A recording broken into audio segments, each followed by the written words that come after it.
I want to say a few words about the events of the last few days. This past weekend, federal agents conducted large-scale workplace raids in and around Los Angeles. Those raids continue as I speak. California is no stranger to immigration enforcement, but instead of focusing on undocumented immigrants with serious criminal records and people with final deportation orders, a strategy both parties have long supported, this administration is pushing mass deportations, indiscriminately targeting hardworking immigrant families, regardless of their roots or risk. What's happening right now is very different than anything we've seen before.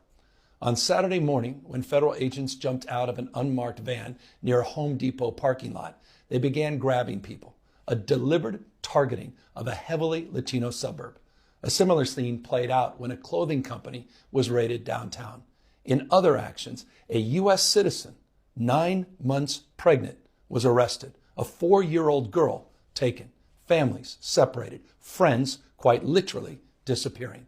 In response, everyday Angelenos came out to exercise their constitutional right to free speech and assembly, to protest their government's actions. In turn, the state of California and the city and county of Los Angeles sent our police officers to help keep the peace. And with some exceptions, they were successful. Like many states, California is no stranger to this sort of unrest. We manage it regularly and with our own law enforcement. But this, again, was different. What then ensued was the use of tear gas, flashbang grenades, rubber bullets, federal agents detaining people and undermining their due process rights. Donald Trump, without consulting California law enforcement leaders, commandeered 2,000 of our state's National Guard members to deploy on our streets, illegally and for no reason. This brazen abuse of power by a sitting president inflamed a combustible situation, putting our people, our officers, and even our National Guard at risk.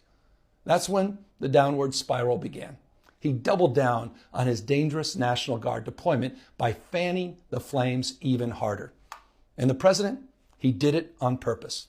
As the news spread throughout LA, anxiety for family and friends ramped up.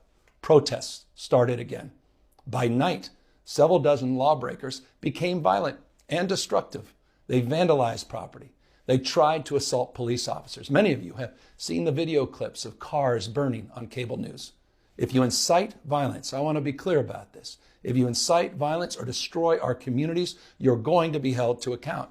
That kind of criminal behavior will not be tolerated. Full stop.